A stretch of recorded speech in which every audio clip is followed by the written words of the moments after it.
They told me alphas like him didn't break. But when I found him on that beach barefoot, bleeding, staring at nothing, I realized something else. Sometimes they shatter silently, and no one notices until it's too late. I should have called the police first. I should have kept my distance, scribbled my notes, and moved on. But the thing about being an Omega is that sometimes your instincts don't ask for permission, they just drag you toward danger, even when your head screams no. It was a gray morning in Cape Ann, Massachusetts. The Atlantic smelled like rust and salt, and the gulls were restless. I'd been covering a story about a luxury liner, the Cassandra, that had gone down in the middle of the night. 47 dead. Only one survivor, a man no one could identify. Until I saw him.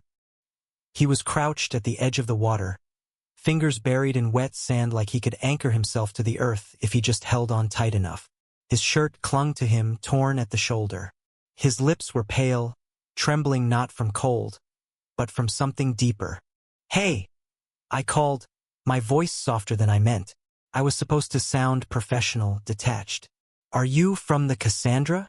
His eyes lifted to mine, Hazel, but not just hazel. They had the sharp gold flecks of a predator and the haunted shadow of someone who'd seen too much. "I told them not to take that route," he rasped. His voice was low, almost a growl, and I felt it in my chest. The storm warnings, they didn't care. I stepped closer. I didn't even remember deciding to move. "You're the only one they found alive." He flinched. "Don't say that." "Why not?" "Because it sounds like a curse." It was in that moment, standing there with my notebook damp and my shoes sinking into the sand, that I realized this man wasn't just a witness. He was a wound walking around in human skin. And God help me, I wanted to know everything about him.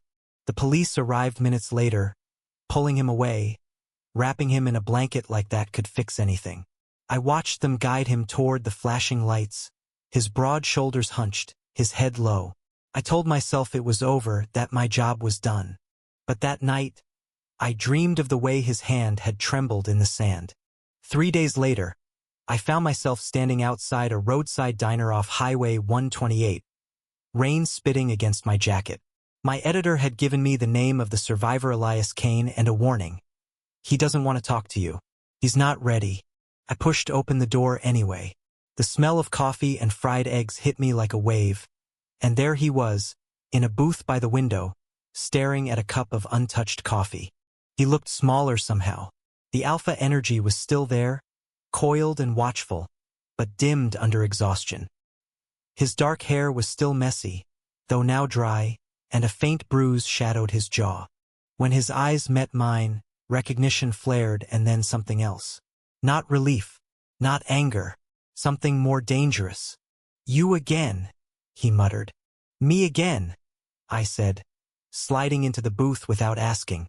"You never told me what happened." He leaned back, folding those strong arms across his chest. "You think if I tell you, you can write it pretty and make it make sense? That you can sell it like some tragedy for the morning paper?" I didn't flinch. "I think if you don't talk to someone, it's going to eat you alive." His jaw tightened. "What are you, my therapist?" No. "I'm the guy who found you on that beach. I'm the guy who hasn't been able to stop thinking about how broken you looked." The silence between us was heavy, stretching until I thought he'd get up and walk out. Instead, he said, "If I tell you, you don't print it." "Not until I say so." I nodded. "Deal." What he told me that night wasn't the whole truth. It was jagged pieces, how the ship had groaned like a dying animal, how the deck tilted so sharply people slid screaming into the black water, how he'd held onto someone's hand until it slipped away. When his voice broke, I didn't take notes. I just listened. At some point, his hand brushed mine on the table. Maybe it was accidental, maybe not, but I didn't move it away.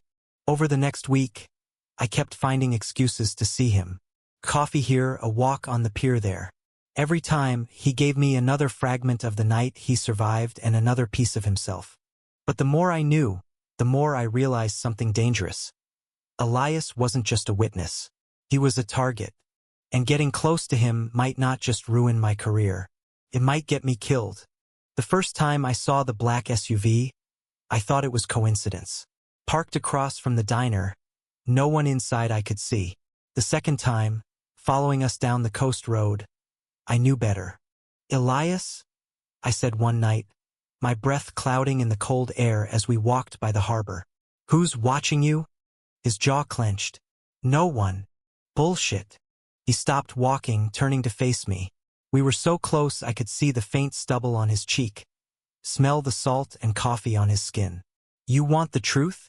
The Cassandra didn't sink because of the storm. It sank because someone wanted it to. "And you know who?" "I know enough to get me killed." I should have walked away. I didn't. Instead, I reached for his hand. For a heartbeat, he didn't take it. Then his fingers curled around mine, warm and rough. "You're in this now, Omega," he said softly, almost like a warning. But his eyes, God, they said something else entirely. They said he'd burn the world down before he let me drown. The night after Elias told me the Cassandra hadn't sunk by accident, I couldn't sleep. My apartment felt too small, too quiet. Every time I closed my eyes, I saw him, wet hair clinging to his forehead, eyes like burning gold. The words "you're in this now" ringing in my head. I didn't know if that was a promise or a death sentence. It was late when I heard the knock. 3 slow taps. I opened the door to find Elias, hood up, breath fogging the hallway air. "We have to go," he said. I didn't ask questions. I grabbed my jacket, my recorder, my keys. Something in his voice told me this wasn't about the story Anna Maria, it was about staying alive. We drove in silence, the highway empty under the moonlight. His hands gripped the wheel hard enough to pale his knuckles. "They know you've been with me," he said finally. "They know you're asking questions." "Who's they?" His jaw flexed. "The kind of people who make sure 47 people never get to tell their story." I wanted to argue, to demand details, but then he looked at Miral. I looked, and I saw the same thing I'd seen on that beach. Not fear. Not quite. More like the grim certainty of someone who's already lost too much. We ended up at a small motel off Route 1. The kind where the neon sign flickers and the sheets smell faintly of bleach. Elias insisted on taking the bed nearest the door. "I'm the one they want," he said. "If they come, I can get you out the back." I sat on the edge of my bed, watching him check the locks twice. "You can't keep doing this alone." His eyes softened, just barely. "I've been alone a long time." Something in my chest twisted. "You don't have to be." It happened so fast I almost didn't register Itha's hand reaching for mine, pulling me closer until I was standing between his knees. His gaze flicked to my lips, hesitated, then returned to my eyes. "This is a bad idea," he murmured. "Maybe," I breathed. But so was surviving that night, and here we are. The kiss was nothing like I expected. It wasn't desperate or rush. It was slow, deliberate, like he was memorizing the shape of me. His hands cupped my jaw, fingers trembling. For the first time since I'd met him, Elias didn't feel like a survivor or a witness. He just felt like a man. My man. Morning came with trouble. A thud against the door, the squeal of tires outside. Elias was up before I could move, pulling a gun from under his jacket. "Get down," he ordered. I hit the floor just as the first shot cracked through the window. Glass rained across the carpet. Elias returned fire, dragging me toward the bathroom. We locked ourselves in, hearts pounding. "Still think this is just about a storm?" he asked, breathless. "No," I whispered, "but I think it's about you." He shook his head. "It's about what I know." We didn't wait for the cops. Elias had contacts, people I didn't ask too many questions about, who got us to a safe house in Boston. That's where he told me everything. The Cassandra had been carrying more than wealthy vacationers. Hidden among the cargo was evidencia, shipment tied to a powerful corporate syndicate with friends in very high places. Elias had been security on the ship. He'd discovered it too late, and when the accident happened, he was never meant to make it out alive. "And now," he said, "neither are you." I should have been terrified. Maybe I was. But fear and adrenaline have a way of blending into something else, something that made me want to grab him by the shirt and tell him I wasn't going anywhere. Instead, I said, "So we exposed them." He gave me a bitter smile. "You think it's that easy?" I I said. You're not the only stubborn one in this room. Over the next few days, we worked like we were on borrowed time because we were. I recorded his testimony, copied every file he had, tracked down survivors' families. Every night we collapsed into the same bed, too tired to talk, but his arm always found its way around me. The closeness was intoxicating. Even in the chaos, I found myself learning him how he always woke 2 minutes before the alarm, how he hated coffee but drank it anyway, how his guard dropped completely only when my hand rested over his heart. The night before we were set to meet my editor with the story, Elias grew quiet. If this goes bad, he said, you run. Don't look back. I'm not running without you. His smile was small, almost sad. Omega, he said softly. You're going to be the death of me. The meeting was supposed to happen in a public cafe. Safe, neutral. We never made it inside. A black SUV screeched to a stop beside us. Men in dark jackets poured out. Elias shoved me behind him, gun drawn. Shouts, chaos, the metallic snap of safeties disengaging. I thought I'd lose him right there. But then sirens wailed, and Boston PD swarmed the street. Later, I learned my editor had tipped them off. The story went public 2 days later.